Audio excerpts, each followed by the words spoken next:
En la base de la pirámide social está el campesino. El día comienza antes del amanecer, ya que el sol no espera a nadie y mucho menos al Estado.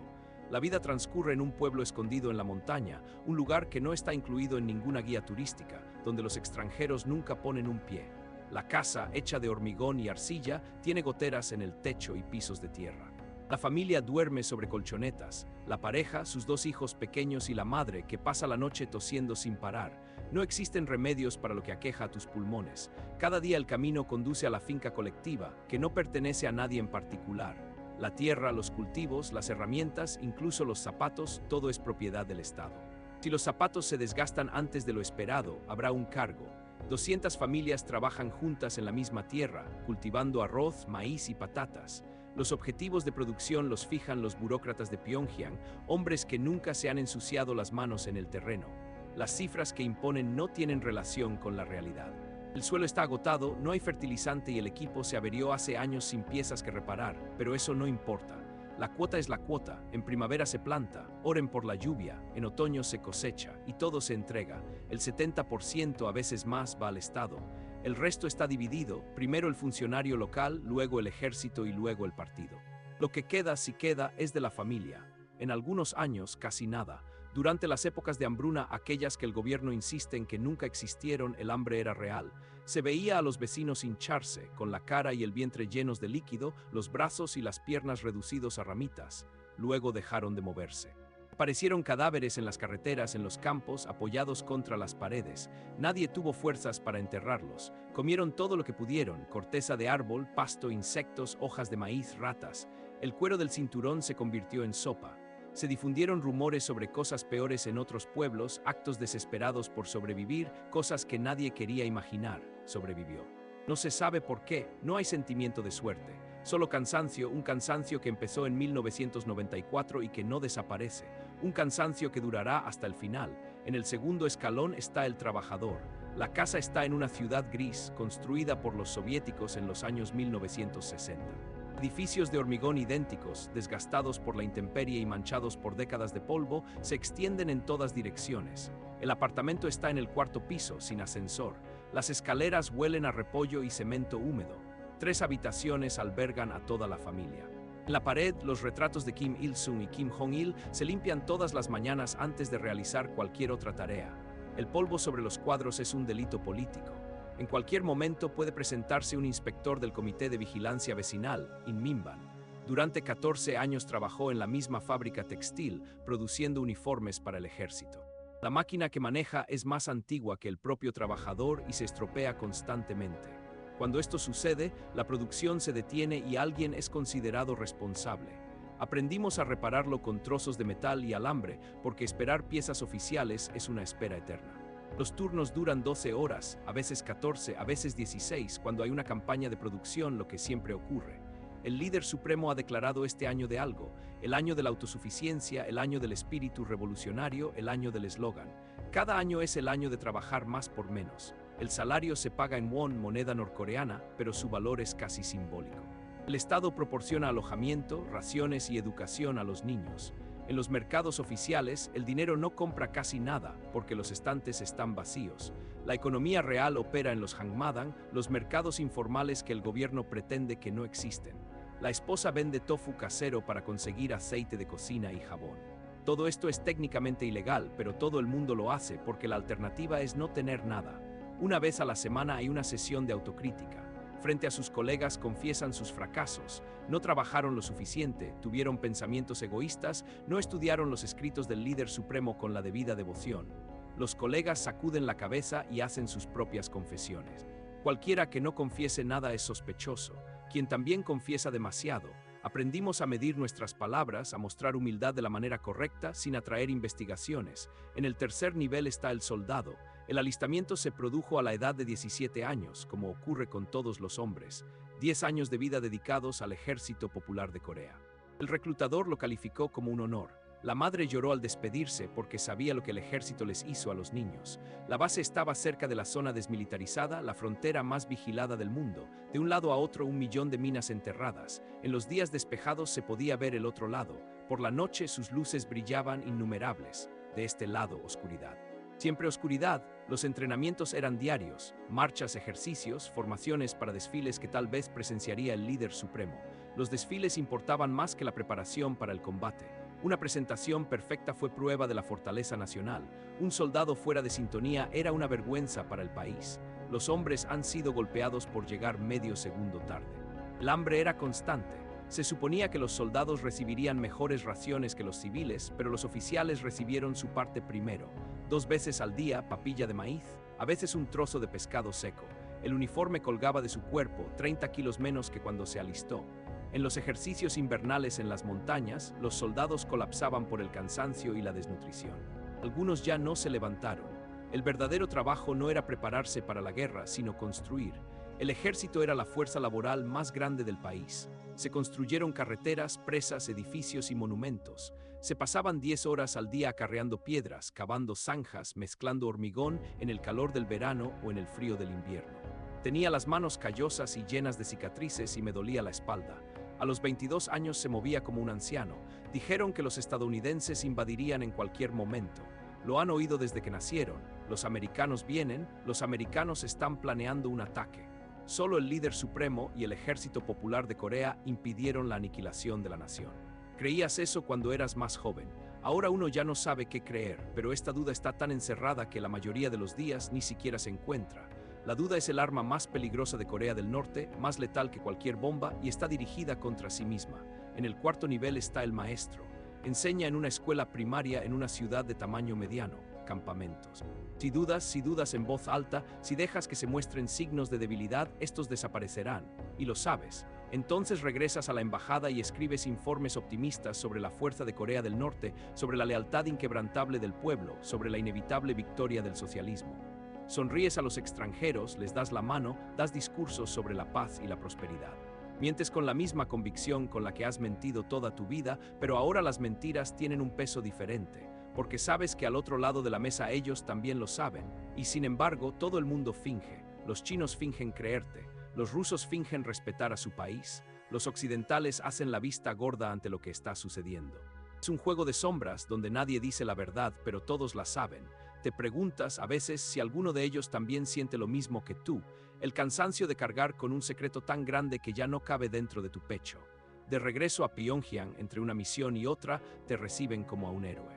En los periódicos aparecen fotografías de él estrechando la mano de dignatarios extranjeros. Su hijo va a una de las mejores escuelas de la capital, su esposa viste ropa importada y su familia tiene acceso a alimentos que la mayoría de los norcoreanos nunca han visto.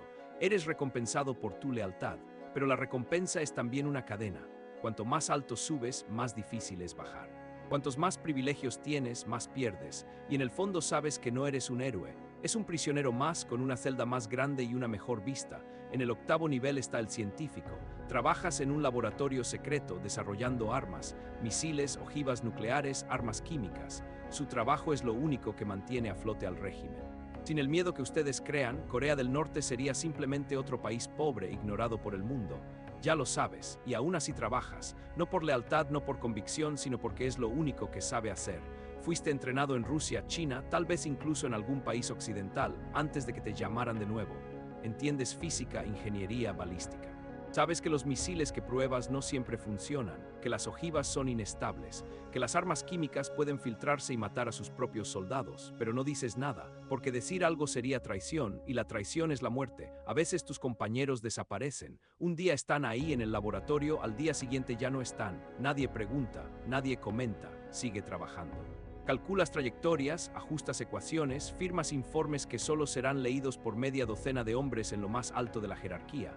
Sabes que tu trabajo matará gente, quizás miles, quizás millones, pero no piensas en eso. O si piensas, bloqueas tu pensamiento en el mismo lugar donde guardas todas las demás verdades inconvenientes. Porque al final del día, tú también eres un engranaje más, y los engranajes no tienen conciencia. En el 9.º nivel está el artista. Pintas retratos de líderes, esculpes estatuas, compones himnos. Tu arte es propaganda, pero lo haces con maestría. Sabes que a Kim Jong-un le gusta la música occidental, que tiene una colección secreta de películas americanas y que admira la arquitectura de Dubái. Pero no puedes pintar nada de eso.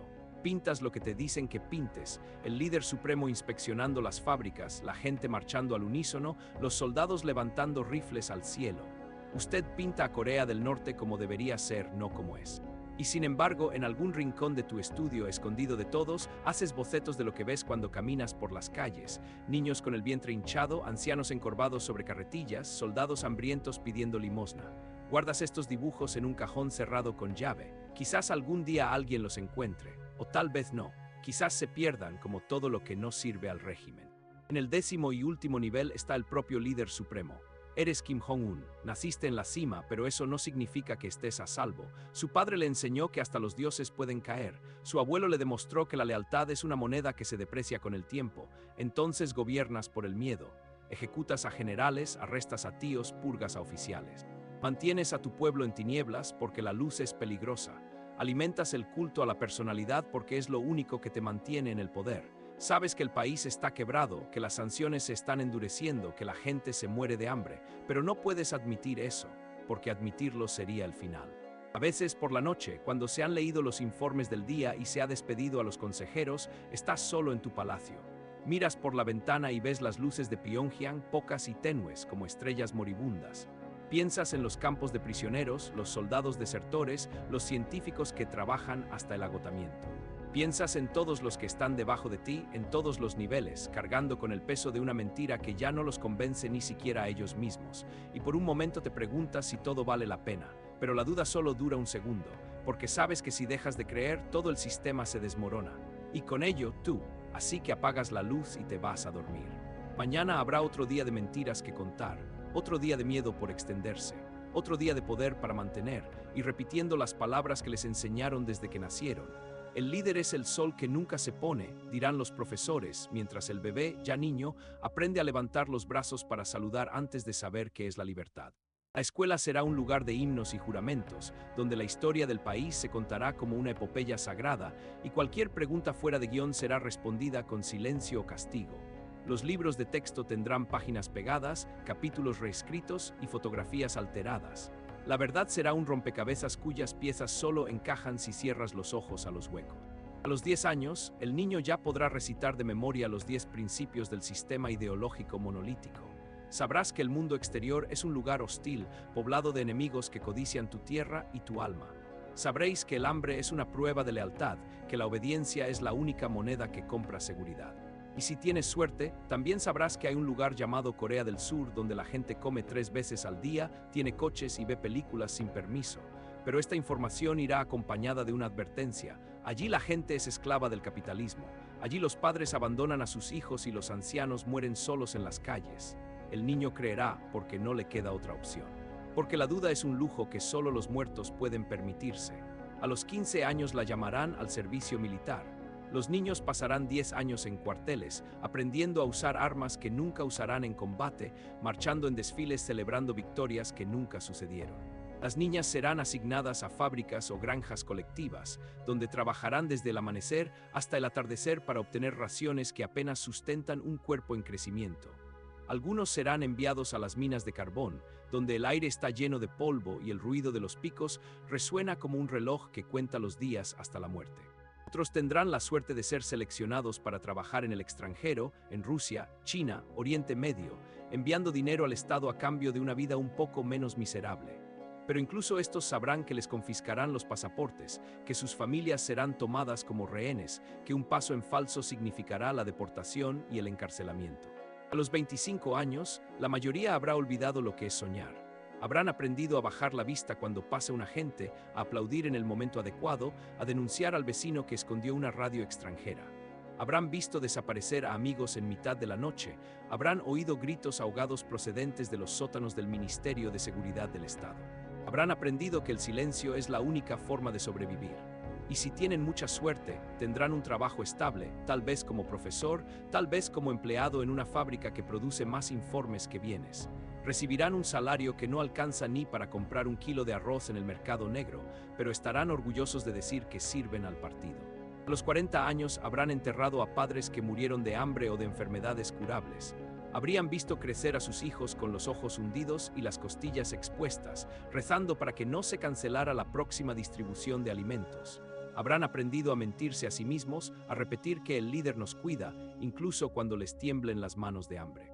Habrán visto las estatuas de bronce crecer como maleza en las plazas, los retratos del gran líder y del querido líder y del respetado líder multiplicarse en cada esquina, en cada oficina, en cada aula. Habrán aprendido que la adoración es un ritual, que las lágrimas son una actuación, que la fe es un deber. A los 60, si todavía están vivos, se habrán convertido en fantasmas. Ya no tendrán fuerzas para trabajar, pero el Estado seguirá exigiendo su presencia en manifestaciones de lealtad. Caminarán en filas interminables frente a los mausoleos de los líderes, depositando flores que no compraron con dinero que no tienen. Habrán visto cómo el país cambia y no cambia. Las torres de Pyongyang crecen como dientes postizos en una boca desdentada, los teléfonos móviles de contrabando circulan entre los jóvenes, las noticias del mundo exterior se filtran como agua por las grietas. Pero seguirán recitando las mismas consignas, seguirán cantando los mismos himnos, seguirán enarbolando las mismas banderas. Porque después de décadas de miedo, la obediencia se convirtió en instinto. Porque al final ya no hay diferencia entre creer y fingir. Y cuando mueran no habrá luto. El Estado dirá que fueron héroes, aunque hayan pasado toda su vida inclinados sobre una azada. Sus nombres serán inscritos en placas de mármol, sus caras sonrientes aparecerán en carteles de propaganda. Y al día siguiente nacerá otro niño en algún pueblo de montaña, recibirá un número en el songbun y el ciclo comenzará de nuevo. Porque el sistema no necesita gente, necesitas piezas. Y mientras haya alguien dispuesto a presionar el botón, firmar el documento, apretar el gatillo, la máquina seguirá funcionando, aunque por dentro ya esté oxidado, aunque un día ya no quede nadie a quien creer. Cantarán himnos sobre su familia, creerán que eres un dios porque es la única verdad que les enseñarán, y nunca los encontrarás, nunca sabrás sus nombres, pero sus vidas y la tuya están atrapadas en el mismo mecanismo, un sistema del que ninguno puede escapar. Están abajo mirando hacia arriba.